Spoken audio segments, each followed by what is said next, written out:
When the young man was moving goods, he found that his parents, who worked as cleaners, were actually the people the manager was supposed to greet. When the richest man saw the young man break the wine bottle, the manager ran over and kicked him, saying to the young man, "This champagne was specially flown in from France by Mr. Su for the celebration banquet of Master Jing's admission to college." The young man looked at his biological parents and younger brother in front of him, and he even thought he was dreaming. Ever since he was a child, he had always eaten the leftover food his father brought back from restaurants, and the clothes he wore were all picked up by his mother from the garbage dump. As late as this morning, his parents were still too poor to afford a meal, but by noon, they had become the richest people that everyone looked up to. The manager saw him standing there in a daze, grabbed him by the neck, and forced him to kneel down and apologize to the richest man. The young man's father said, "That's enough. I'm happy that my son got into college. It's just a bottle of wine worth hundreds of thousands of dollars if it's broken." It's broken because the young man was wearing a mask.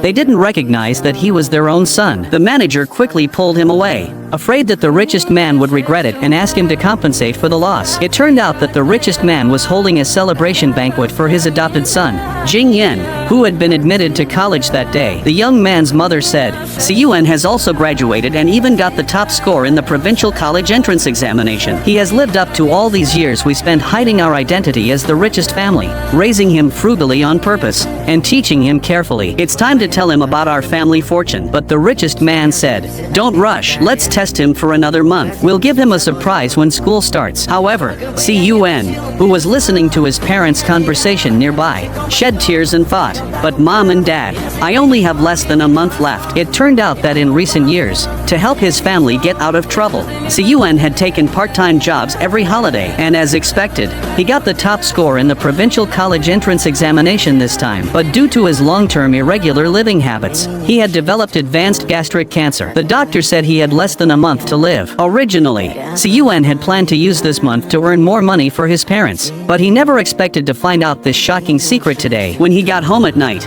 he looked like he had lost his soul, not knowing whether to be happy or sad. Suddenly, his father came back wearing a sanitation worker's uniform and holding a box of chicken. His father said to him, "Don't you like eating chicken bones the most? I specially brought this back for you." His father also said that this was the leftover chicken he had seen people eat at the restaurant, and he had packed it up and brought it back as soon as possible. His mother also took out a pair of worn-out shoes, saying that she had rummaged through the garbage dump for a long time to find them, and gave them to Siyuan as a reward for getting the top score in the examination. Siyuan pretended to accept the shoes, then told his parents that he was sick and needed some money for medical treatment. But suddenly, Jing Yen, his parents' adopted son, said, "I've seen you go to small hotels with those girls before. If you really have some kind of dirty disease, you must get treatment as soon as possible." Siyuan was about to explain that he didn't have a dirty disease, but before he could finish speaking, his father slapped him. His father said, "All these years, I've saved every penny to pay for your schooling,